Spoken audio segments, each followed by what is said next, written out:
Rod the Bond. Jamie, how are you, sir? I'm fine, thank you, host of Insider Talk. What's up, buddy? This is Jamie the surgeon. Yeah, you just, by the time they're done, usually they're like, what happened there? That's normally what you try to... Jamie, it's good to know that you have that medical side to what you can do on the air because, and you'll be happy to know that last week, the proponents of the medicinal marijuana effort have refiled their initiative petition language.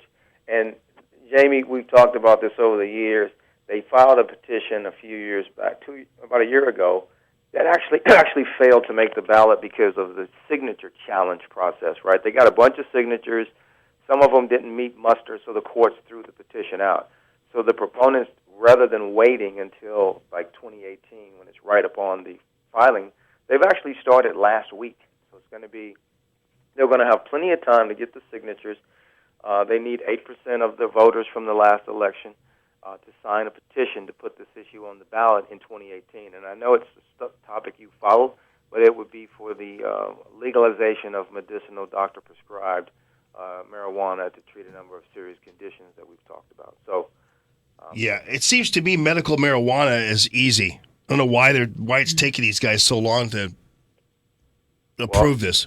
This is one that the folks who want to do it don't believe will happen in the confines of the Capitol, so they're going to take to the initiative petition process and ask the voters to vote on this directly at one of the elections coming up in 2018, which should be a pretty good turnout year because, as you know, we have, even though it's an off non-presidential, we have some big issues in 2018, including we're going to have a pretty hotly contested U.S. Senate race, and so I think the turnout will be good. The point that I wanted to share with you and your listeners was this issue is back. It's back early enough for, I think, people to work out the kinks and get this on the ballot and potentially have the law changed in Missouri in 2018.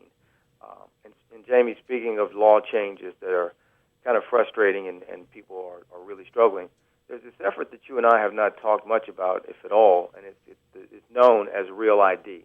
So when you show up at the airport now, Jamie, at any airport or federal installation, you see this sign that says, as of January 2018, your current Missouri ID will not allow you to have access because it doesn't comply with the Real ID Act. And they tell you to go to this website. When you do that, and your listeners do that, they're going to see like 20 points of things that Homeland Security has said are required for IDs to access federal or get through federal checkpoints. Well, it sounds pretty straightforward, but there are two very interesting conversations happening right now. There are those who say, hey, let's go ahead and pass a law that would bring Missouri into compliance, and then there are people that when they hear that, and these are folks that are in Jefferson City and other state capitals, not that many, but enough, but people that say, no, absolutely not. We should not just simply roll over and sleep on the 10th Amendment and comply with the federal Real ID stuff. We should, push back against D.C. And it's the latter point, Jamie, is interesting because we can do that, and if we do that and we're not successful, the fact is, as of January 2018, the Missouri-issued ID will not allow you to get through the line at the airport, whether you're TSA pre or not. That ID just won't cut it. So this is a conversation that is playing out in Jefferson City. It has a little bit of heat on it in that there's a significant number of people that matter that don't want to do the compliance because they think it's federal overreach at its worst. For the most part, I think many people understand that we can fight the fight, push back, but we still have to get into compliance. So I just wanted to put that issue on your radar screen because there will be a lot more chatter about Real ID as we move through the session and through this year. Yeah, so you can't use your current ID to do that right now?